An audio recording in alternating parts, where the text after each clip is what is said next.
This is Jay. This is A. And this is Mocksicated, where we drop the booze and walk through the reality of life alcohol-free. So grab your favorite mock, get ready to laugh, and let's get Mocksicated.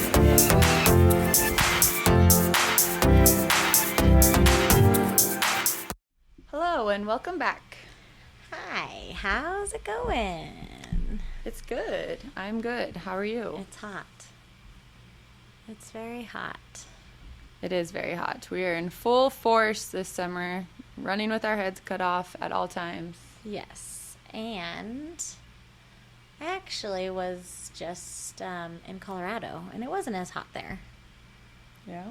It was cold, actually. Really? And I picked a cute outfit because I went to Red Rocks, and it was not Red Rocks. You should wear pants if you're going to Red Rocks. I've never been. Well, the reason I bring it up is because it's so interesting, and everyone, if you've been there, you know what I'm talking about, but everyone talks about how it's like a hike, and it's kind of a hike, but you just walk up a lot of things. Sometimes it's stairs, sometimes it's ramp, because it's in the middle of the rocks. It's in the middle of the mountains. And I just was kind of like in awe about, I was very focused on myself and my past experience, but like truly how dangerous it is to get drunk in that facility, if you want to call it that, at Red Rocks.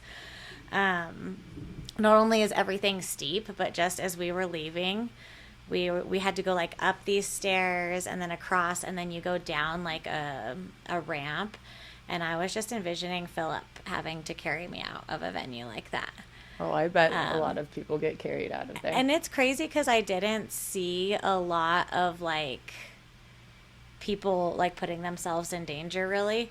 I wasn't really focused on other people, but I was thinking a lot about myself, and like I don't even know if he could do it. Like there was one time he had to take me from like the pit, which is where our college team plays basketball, to like the parking line. It was almost impossible. I think he had to like leave me at one point and just like go get the car really fast and come get me. Mm-hmm.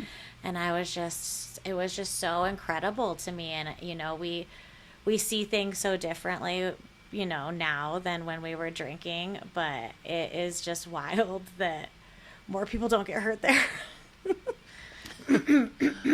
That is wild. And, you know, I came home and was talking to Philip about that too. And he was just like, whoa, I didn't even think about that. And just like imagining carrying someone, because I'm an old person. I consider myself an old person. So I had to like hold the rails as I'm like going down the stairs. But yeah, that was just a very crazy thing. That is crazy. The show was great though. And the venue is beautiful. Yes, I've heard great things about Red Rocks. One day I'll go there. You will. Just don't drink if you go. Yeah. Anybody, not you. I know you won't. Speaking of exits and leaving things, that's what we're going to talk about today. Yes. Peacing out. Yes. Bye. You can leave whenever you want, even though it doesn't feel that way. Yes. Exiting stage left. I never know my stages, so I would just be confused and just leave. Stage left is audience right. Yeah, you just walk in circles. Yeah. But yes, because I feel like obligations are a big deal, and I think that when we are sober and going through our alcohol-free journey, we are rediscovering ourselves. We are opening ourselves up to like changes, and you know, maybe being a little bit different than we were when we were drinking. And so I think sometimes when we commit ourselves to something, or we feel like obligated to go to something, we like do it to the umpth degree. And that can be for any reason. Like maybe before you didn't do anything with anyone, maybe before I don't know, you felt like you were less than for drinking, or you were slacking off, and now you're trying to prove that like you're a different person. Maybe it's just because you're like, yeah, now I'm clear-minded and I can help and I can stay and I can watch the kids or whatever. So I feel like we're obligated to follow through on an event that we said that we were going to go to. Yes, but I think also too, sometimes even the thought of getting out of an event makes us almost not even want to go because it stresses us out so bad. Yes, because you feel like you have to be, like you have to stay till a certain time. You have to be on. Yes. I can't even tell you how many parties I've cleaned up because I was the last one standing or like there, or, I needed something to do. And two, sometimes it's like you're sober, so you're like, this place is disgusting. Yeah, exactly. You're like, let me just help you guys out. The whole counter is covered in shot glasses. But it's funny too because if you think about when we were drinking and like there's just so many jokes and everything about exiting when you're drinking, and we had no problem leaving whenever the hell we wanted to when we were drinking. Going to pass out. In any way, shape, or form. Like, my go-to was falling asleep. That is how I left the party usually. Sometimes it wasn't even by choice. My body left the party and was like, Jess is going. But I mean, as an Irish girl myself, I've always been a fan of an Irish exit. Doesn't mean it has to happen when you're drinking, but an Irish exit is when you just sneak out the door when no one's looking. I think of like walking backwards. Yes. And there are so many people that talk about like doing that when they're drinking. And so to feel like you have to be on and perfect and there from A to Z when you're sober is just putting so much pressure on ourselves. And to Allie's point, is holding us back from maybe enjoying things that we would enjoy if we gave ourselves permission to exit. Yeah. I think too, like, it is so crazy to think that you're not going to go somewhere because you don't want to have to stay the whole time. Like, we are adults.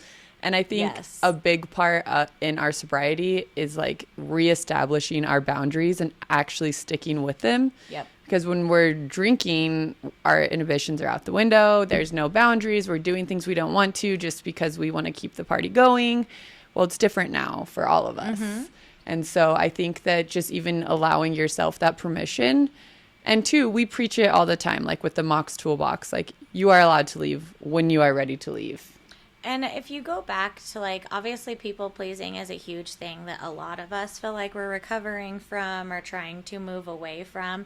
And if you are the type of drinker that drank like in a people pleasing way or to people please or because everyone around you was drinking, think about like the fact that when you are going out to an event and forcing yourself to do something for other people, you're basically putting your body in the same exact position without the alcohol.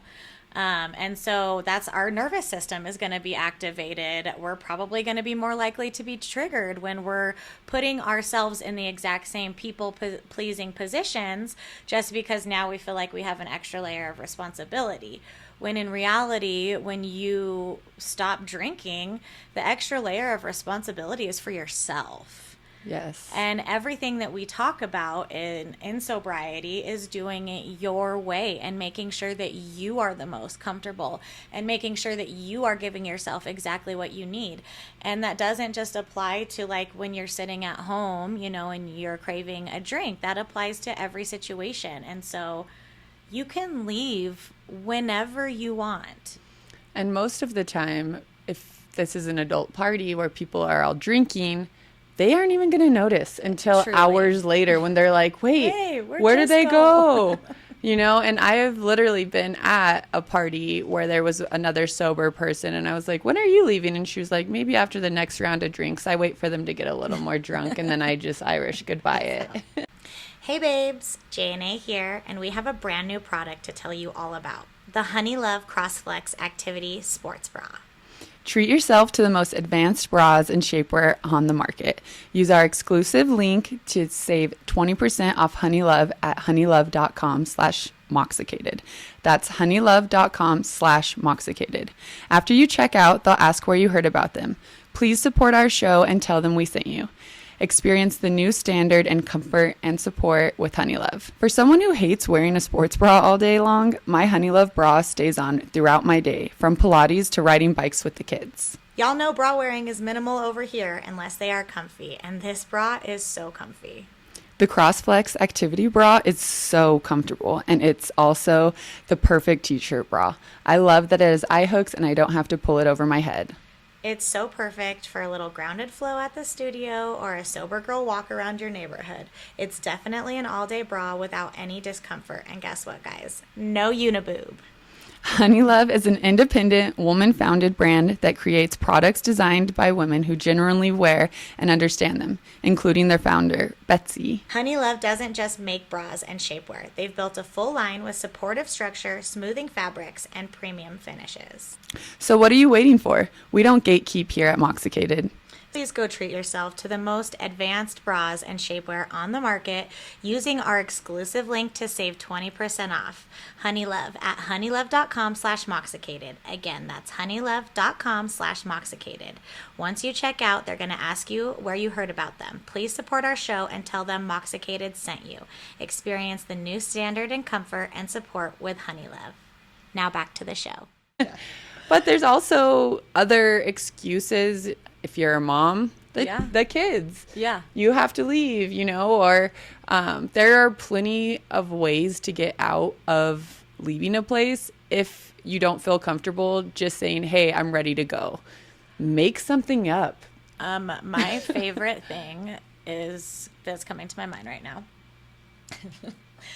is brought to you by Phoenix Nightclub, the underage nightclub that I used to go to. But and it doesn't have to be your mom, when we had creepy guys come up and just dance behind us, because that was the culture. You would just be standing there and someone would literally just come up behind you and start dancing with you. Grab your hips and start swaying. And sometimes you wouldn't even be able to look at them. No. You don't even know who it is. No. So then you finally get the chance to look and you're like, ah! And so my favorite way to exit that situation was to pretend my mom was calling. Yes. And I would just walk out to the patio, and by the time I came back in, they were either dancing with another person or whatever. And we all have phones, guys. And it's not the olden days where, someone has to call on a landline.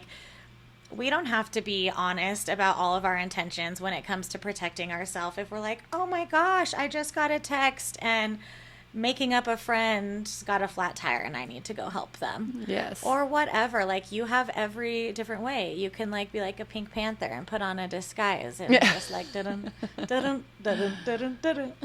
And also too, in these situations, I think also when you do feel unsafe and you're ready to leave, I think you should really think about why. The people you were around. Was it the people? Was it the environment? Was it the conversation? As sober people, we are clear-minded. So if we actually sit and realize, why did I want to leave? Yeah. What was not filling my cup? What was making me uncomfortable? I think that there's so much value behind that. Mm-hmm. And also, you can add that to your toolbox for your next gathering, because we still want to go out. We still want to be included. Yeah. We still want to go do these things. And so the more that we put ourselves out there and sit in our uncomfortableness, the more comfortable we get. Yeah. And so that's a big intention part. To further on that too, I think that all of us out there have intuition. And there are two ways that intuition hits our body. It's either going to hit your body through your mind. And if you have intuition through your mind first, it's crystal clear and you know the difference between your intuition and your what if voice. Or there's a lot of us out there who feel it in our body first. Mm-hmm. And our body knows, and our body either reacts in some sort of physical way, or we just know in our body this doesn't feel right, and then our mind talks us out of it. So before we do anything, before, we leave, even before we reflect, if you are getting that intuition in your mind or your body, you need to listen to it. Yes. Leave, get out of there. And then the first thing that you do, maybe after you decompress, is reflect. Yes, what was happening? Where was I? Was it a smell? Was it the people? Was it a noise? And giving yourself a list of okay, the next time this happens, I'm going to exit. Yes. All the different ways you want to. Yes. Somersault out. Yeah. And James Bond. I am a person that used to really try to prove that I will stay till the end. I would stay at the place till 4 a.m. even though I did want to leave. But just because I was trying to prove that although I was sober, I was still very fun. Mm-hmm.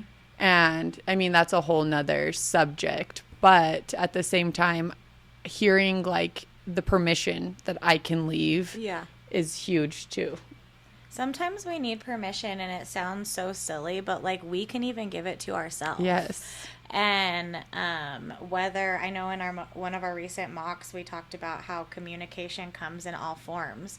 So if saying it in your brain doesn't convince you, write it down. Yes. Write it down and put it on your mirror, or put it in your car, or put it wherever you need to go, and just continuously reminding yourself of like your intentions, of what your boundaries are, of what makes you leave, of when you're going to leave next time, of what you're looking for when you go out, because that's a huge thing. Instead of always looking at the negatives, maybe looking at like, what do I want out of tonight?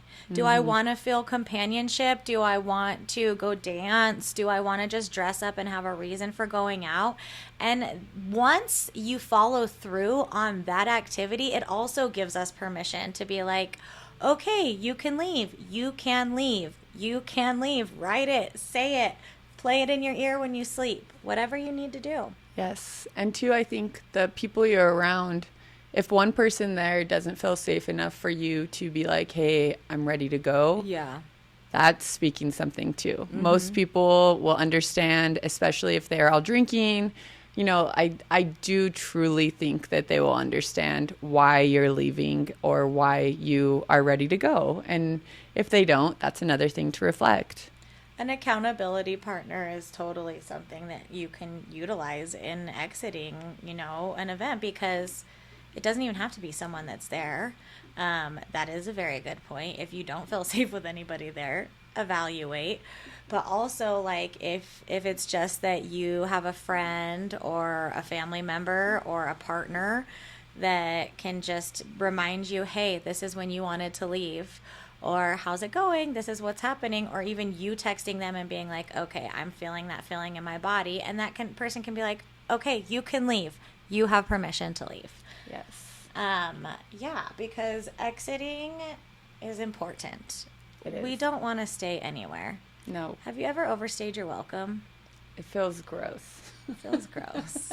Because I have. I have. And then I'm like, shoot, why didn't I leave earlier? This got so awkward so quick. I feel like one time I ran away from home, and where I was staying, it was very nice, but I felt like I overstayed my welcome. There's usually some cues. There's some cues, and thankfully I'm a little bit tuned in. But when you give yourself permission to do what you need to do, you are strengthening your sobriety so much, because that is what we're doing to begin with. We are always constantly giving ourselves permission to be this new version of us, to make these new choices, and to be okay not being okay. And so understanding that that is all part of your journey, and that you are allowed to leave whenever you want. Okay? Peace out. Deuces. Oh my gosh, remember when I used to love that song, Deuces? Yes. It's a really good one. I mean, I kind of wish I could go. There's some people that sing on it now that we don't always listen to these days, but there's a lot of remixes of it, so I'm sure you could find a good one. Deuces. Yeah. So whenever you're feeling uncomfortable, just look for the little glowing red EXIT and get your cute butt out of there. We love you, babes. Talk soon.